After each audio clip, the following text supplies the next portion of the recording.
오늘 함께 묵상할 말씀은 사도행전 8장 9절에서 29절까지 말씀입니다. 스데반의 선교를 시작으로 초대교회에 큰 박해가 일어나 성도들은 흩어졌습니다. 하지만 그들은 흩어진 곳에서 복음을 전함으로 오히려 복음이 확장되는 계기가 됩니다. 오늘 본문은 그러한 당시 상황 중에서 7 일꾼 중 한 사람인 빌립의 이야기로 시작합니다. 빌립은 박해 때문에 사마리아로 내려갑니다. 박해 때문에 신자들이 흩어지는 것은 고통과 고난을 의미하지만 역설적이게도 복음이 강범회에게 전해지는 도구가 되었습니다. 이것이 바로 하나님이 사용하시는 방법이었습니다. 하나님은 초대교회에서 복음이 예루살렘 밖으로 곧 비유대인들에게도 전해지도록 하는데 박해라는 도구를 사용하셨습니다. 그 심한 박해로 인해 복음이 예루살렘과 유대 지역을 넘어 다른 지역으로 확장되는 과정이 그려지고 있습니다. 오늘 본문의 빌립은 예수님의 12제자 중 한 사람이 아닙니다. 6장에서 가난하고 소외된 자들을 돌보는 임무를 수행하기 위해 선출된 7 일꾼 중 한 사람이었습니다. 6장에서 7장이 그 7 일꾼 중 한 사람인 스데반의 행적과 죽음을 소개했다면 이제 8장에서는 빌립의 행적을 소개하고 있습니다. 그러나 빌립이 사마리아 어느 도시에서 복음을 전했는지는 정확하게 알 수 없습니다.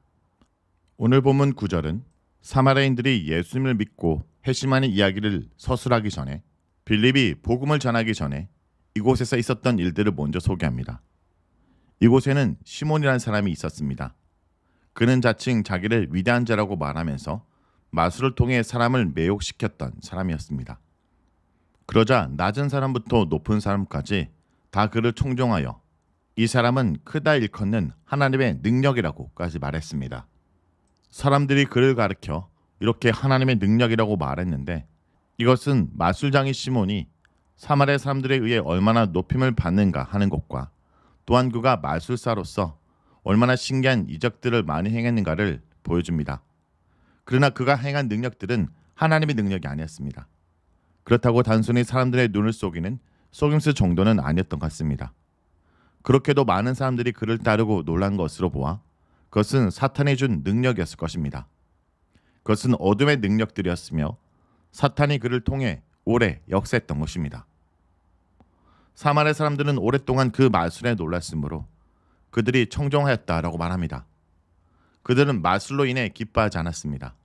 마술은 사람들로 하여금 놀라게 만들 뿐이지 기쁨과 자유를 주진 않았습니다. 오히려 사람들로 하여금 점점 헛된 호기심에 빠져들게 만들고 이상하고 기이한 것들의 마음을 빼앗기게 하여 참 하나님과 경건에서 멀어지게 하였습니다. 바로 이 점이 성령으로 능력으로 베풀어진 이적과 사탄의 역사로 행해지는 마술의 차이입니다. 그런데 이러한 사마리아 사람들의 상태에 큰 변화가 일어납니다. 12절에 빌립이 하나님 나라와 예수 그리스도의 이름에 관하여 전함을 듣고 남녀가 다 세례를 받게 되었습니다. 이것은 우상 숭배와 헛된 행실을 버리고 살아계신 하나님께 돌아온 것을 말합니다. 그런데 그 중에는 스스로 큰 자라 자처하며 큰 능력으로 마술을 행하고 사마리아를 놀라게 했던 시몬도 있었습니다. 시몬은 빌립의 표적과 능력이 자신이 했던 것과 차원이 다르다는 것을 안 것입니다. 이 대목에서 시몬의 믿음과 그가 따랐던 것의 진심을 의심할 근거는 없지만 다시 한번 생각해 볼 만한 사건이 곧 뒤에 이어지게 됩니다. 우선 빌립을 통해서 사마리아인들이 회심했던 이 사건이 사도들의 귀에까지 들어가게 됩니다. 사도들은 베드로와 요한을 사마리아로 파견합니다. 본문은 정확하게 어떤 의도로 그들이 보냄을 받았는지 밝히고 있지는 않지만 아마 사마리아인들이 복음을 받았다는 소식이 사도들에게는 쉽게 받아들이기 어려웠을 것입니다. 아직까지 그리스도의 복음이 유대인들만을 위한 것이라는 생각이 사도들에게 지배적이었기 때문입니다. 오랫동안 내려온 이러한 생각이 하루아침에 바뀐다는 것은 쉽지 않은 일이었습니다. 예루살렘 교회는 이 일을 신중하게 처리하기 위해 2명으로 구성된 진상조사단을 파견합니다. 무엇보다 베드로와 요한이라는 중요한 두 사도를 파송한 이유는 사마리아는 지역의 중요성을 감안한 조치였을 것입니다. 사마리아는 인종과 역사, 종교적 투수성으로 인해 유대인들과 상종하지 않았으며 상호 간에 서로 갈등과 반목이 매우 컸습니다.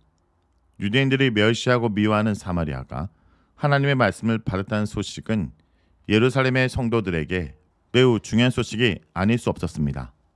그래서 그들은 중요한 위치에 있는 베드로와 요한을 직접 파송하여 그들을 살펴보고 지도하도록 했습니다. 그러나 그들이 내려가서 보니 그들 중 아직 한 사람에게도 성령이 내리신 일이 없음을 발견합니다.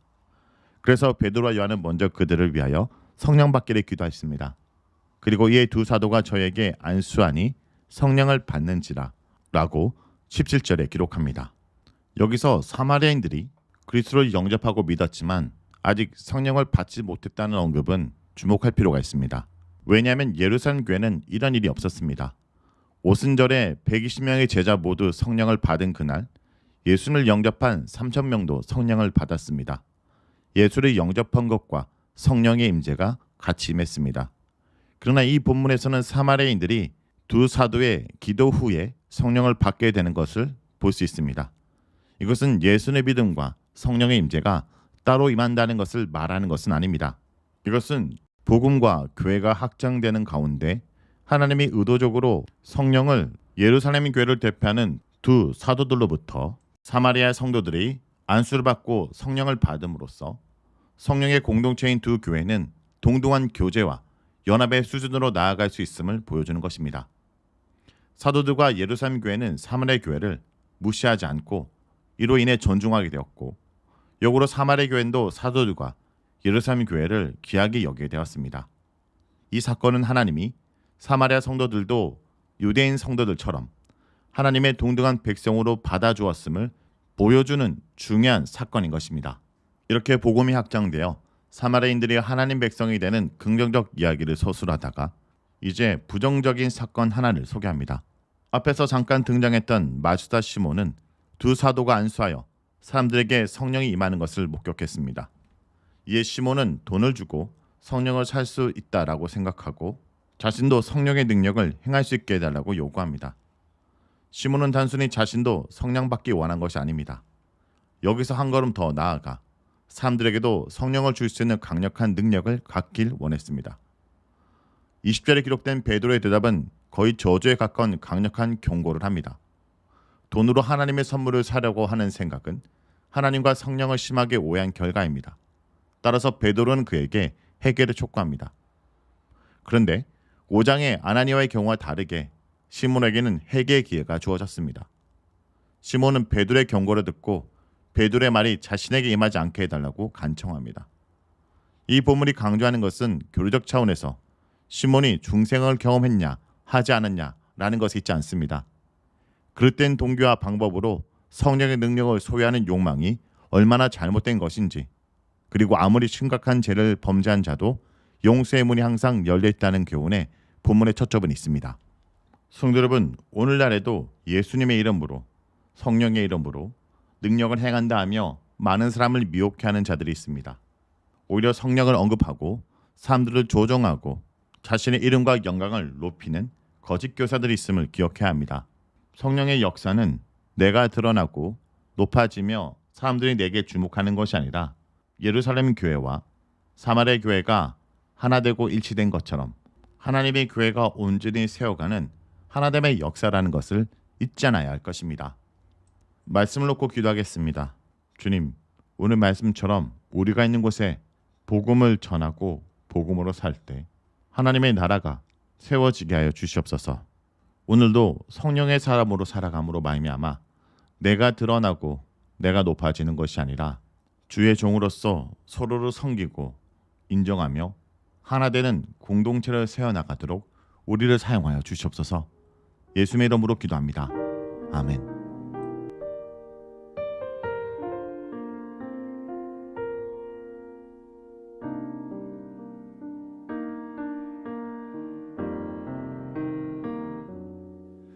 우리에겐 소원이 하나 있네. 주님 다시 오실 그날까지 우리 가슴에 새긴 주의 십자가 사랑 나의 교회를 사랑케 하네. 주의 교회를 향한 우리 마음, 희생과 포기와 가난과 고난, 하물며 죽음조차 우릴 막을 수 없네. 우리 교회는 이 땅에 임한 교회를 교회되게, 예배를 예배되게 우릴 사용하소서. 진정한 부흥의 날 오늘 임하도록 우릴 사용하소서.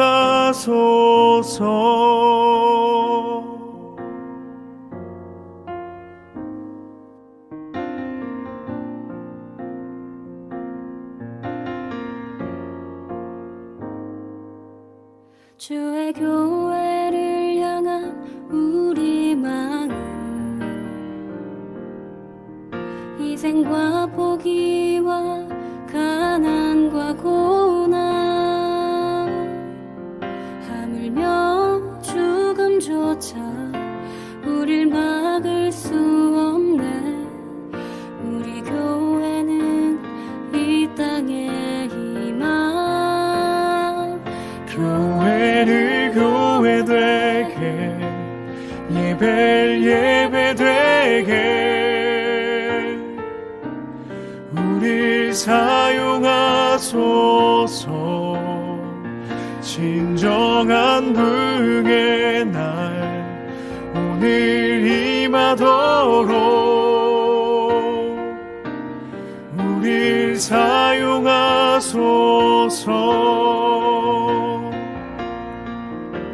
성령 안에 예배하리라.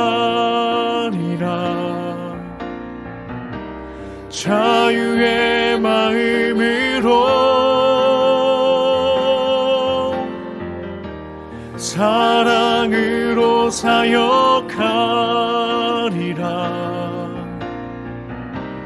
교회는 생명이니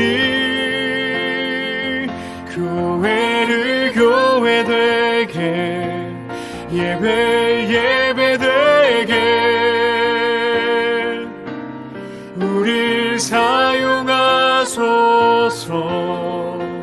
진정한 부흥의 날 오늘 임하도록